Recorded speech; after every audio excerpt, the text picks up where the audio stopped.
Everyone, I'm very pleased to be here. Thank you so much for all for coming. You are coming from all over Asia, so we are very touched by that.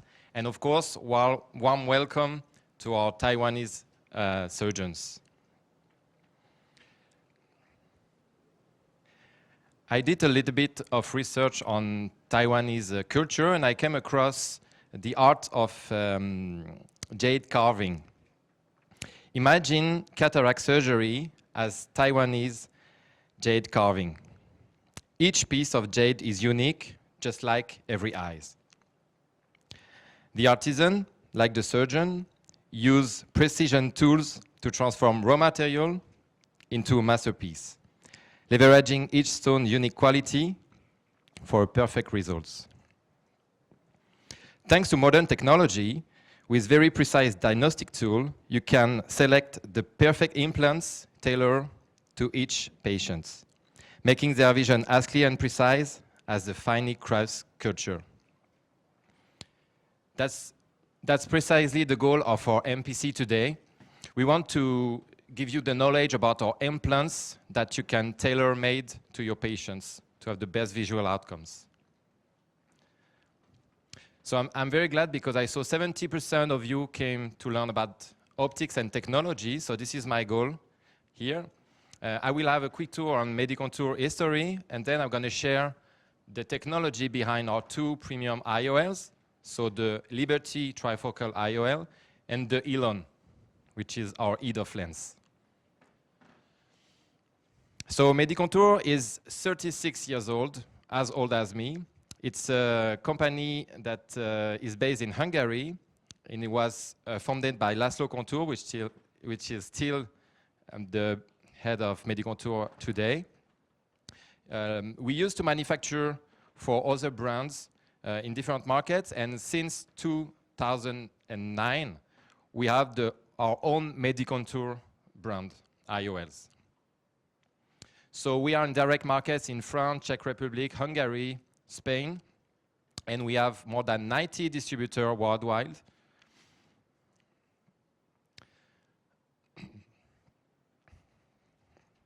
So we manufacture more than 9 million IOLs, including 600,000 premiums. We have an exponential growth in premiums thanks to our EDOF lens, the Elon. So quick tour of the Medicontur portfolio. Of course, we do have a monofocal IOLs, hydrophobic preloaded. We have our trifocal lens, which is called the Liberty.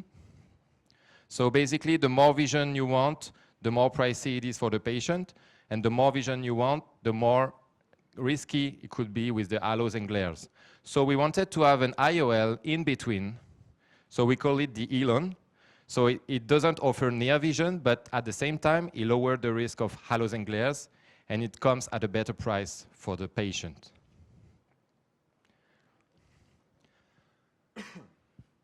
So I will introduce the technology behind the Liberty, because the technology behind the Liberty is quite unique compared to what you can find on the market.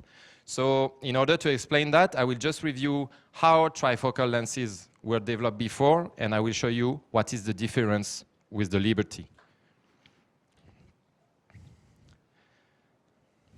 So back in the days, more than 10 years ago, the first trifocal IOLs were designed like this. So you take a monofocal platform, a monofocal lens, and then you add one diffractive element.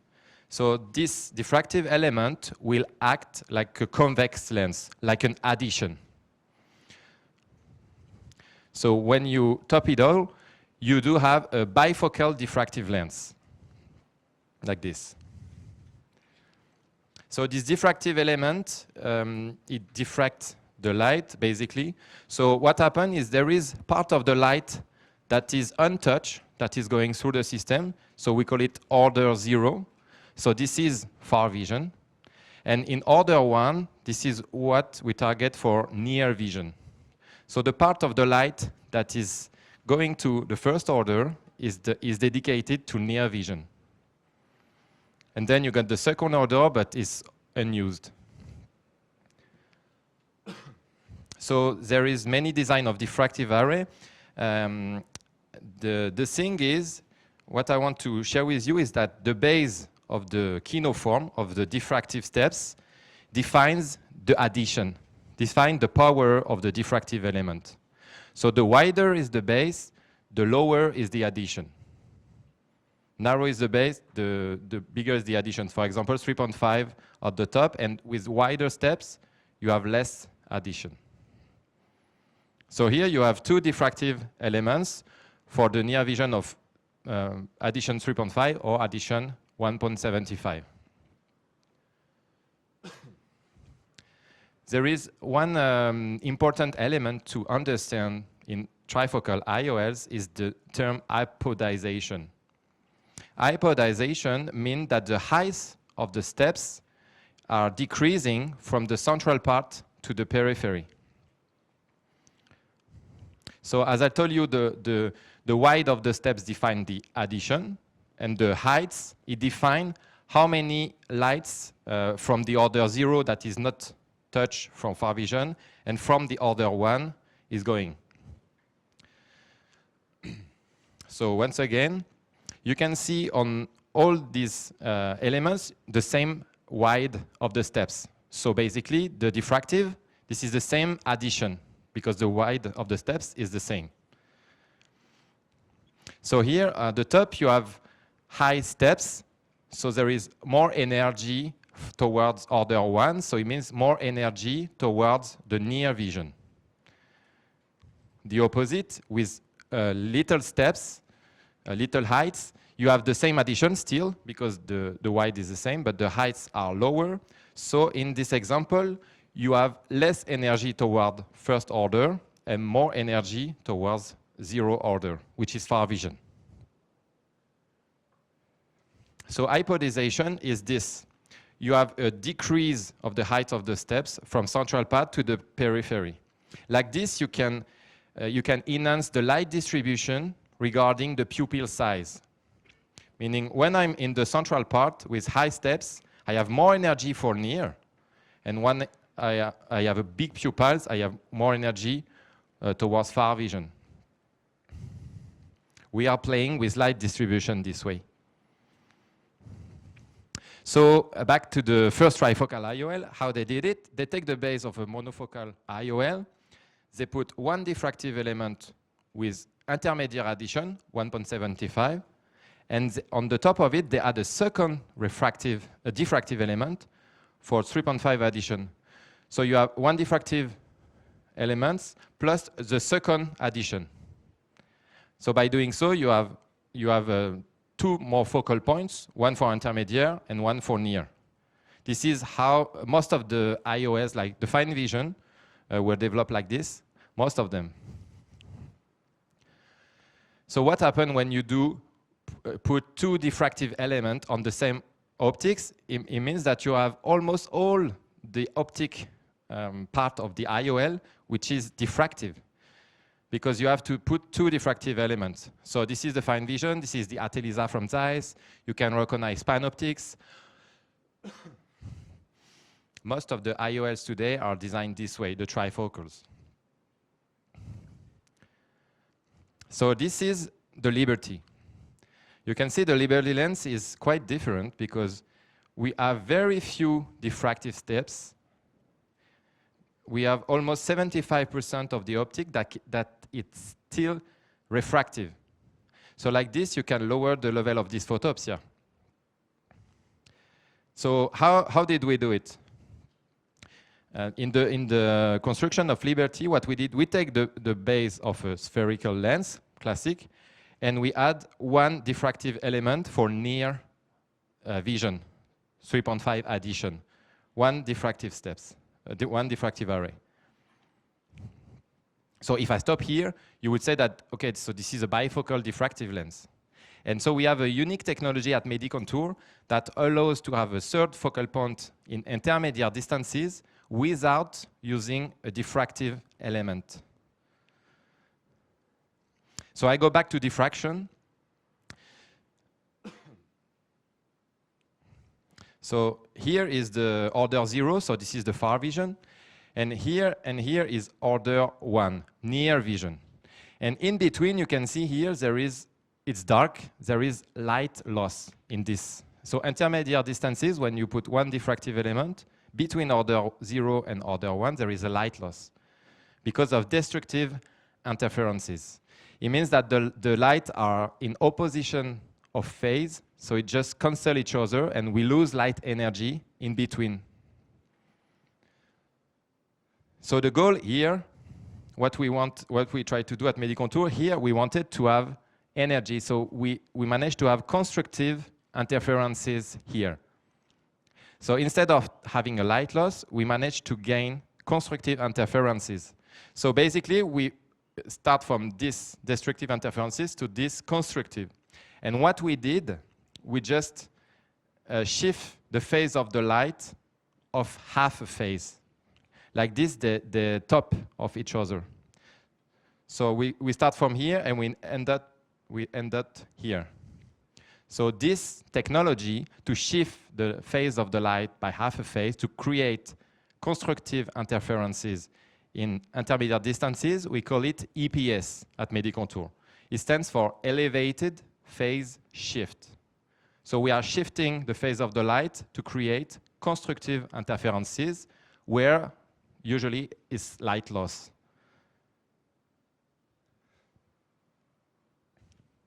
So elevated phase shift is the special recipe, magical recipe for Medicontur, but the idea is to elevate the phase of the light in the central part and play with the diffractive steps on the side to create those constructive interferences for near intermediate distances.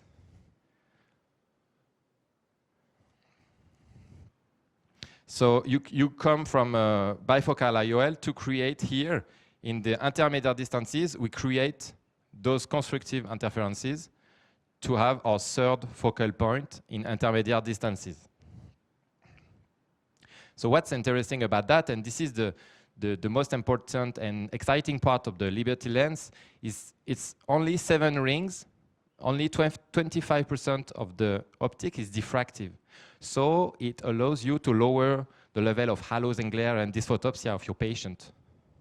Because by construction, there is less steps than competitors. So at Elisat Zeiss, you have more than 20 steps, panoptics. So you can see that the light scattering are worst on those IOL, basically by construction. So I told you the Liberty lens is apodized. Apodized means that the heights of the steps are higher in the central part than the periphery. But what it means for your patients, it means that pupil size is very important. You should be careful about pupil size because we are playing to master the light distribution, but you should be careful about pupil size of your patient. This is data to check before implantation. So in blue, this is the energy toward far vision. In red, it's for near vision, and this is intermediate distances. So you can see with this is the percentage of light distribution, and this is the size of your pupil. So you can see that regarding your pupil size, there is a huge difference into the percentage of the light that is going towards near, intermediate, or far distance. So this allows with small pupilla for 2.5, when you have a meiosis in near vision, you will have more energy, almost 40% for the near vision. And when you have bigger pupillae, you will have most of the light energy for far vision. This is very important because it gives the Liberty lens, you have, of course, you have nice near vision, but also in low light intensity.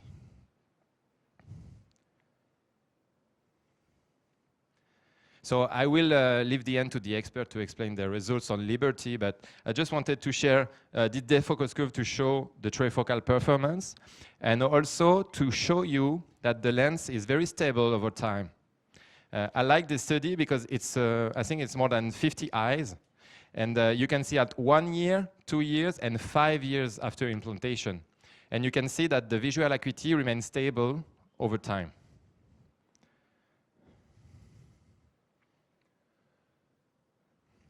So the key point to remember about Liberty, basically all the key points is based on our unique technology, EPS. It's based because we only have 7 rings, so we have less halos and glares, less dysphotopsia.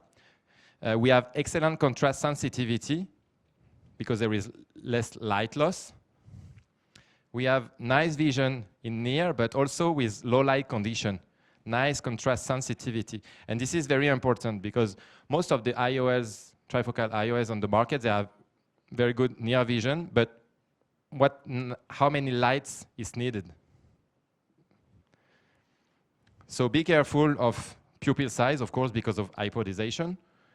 And of course, as we want to be careful about corneal astigmatism. So use a toric option when it's over 0.7. So Elon IOL is not for Elon Musk, it's Elon for elongated, because the idea is to elongate the focal point to have a EDOF lens. So the idea of every EDOF is to have a long channel of elongated through the optical axis. So this is what we want to try to achieve, to have a nice vision from far up until intermediate distances. So how did we do it? You can recognize at the very top, this is one curvature, one focal point, so this is a monofocal lens. If on this monofocal lens you add a second refractive zone, you will have a bifocal refractive. And on this bifocal refractive, if you add a third refractive zone, you will have a trifocal refractive lens. So this was the point. We start like this for the Elon. So we did have one refractive zone here, a second here, and a third here. So we have 3 focal points. And what we do, we made in between the 3 refractive zones, there is what we call linking zone. So it's in between the refractive zones. And in this linking zone, we change the curvature of the linking zone in order to extend each of the 3 refractive focal points. So here there is no linking zone, and when I change the linking zone like this, you can see I start from like 3 focal points on the optics, and I change the linking zone, and like this, I extend each of the 3 focal points until they merge together. So like this, we create our channel for the EDOF. For far distances up until intermediate. So again, when there is no linking zone, we have the 3 refractive points of the 3 refractive zones. And with the linking zone, we manage to merge all the 3 focal points together.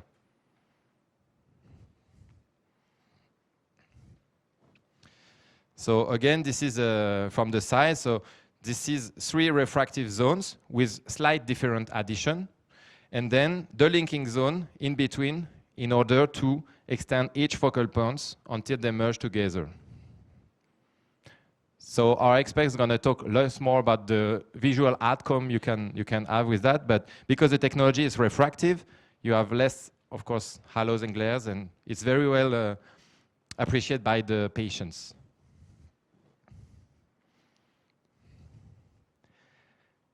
Thank you so much. If you have any question, feel free to put it in the chat. Thank you, Thibaut. We do have a question. Perfect. Yeah, so... You do have the answer, right? No, of course not, because you're the optics expert. So there's a question from somebody who says, what percentage of light is gained at the EPS area in the Liberty IOL?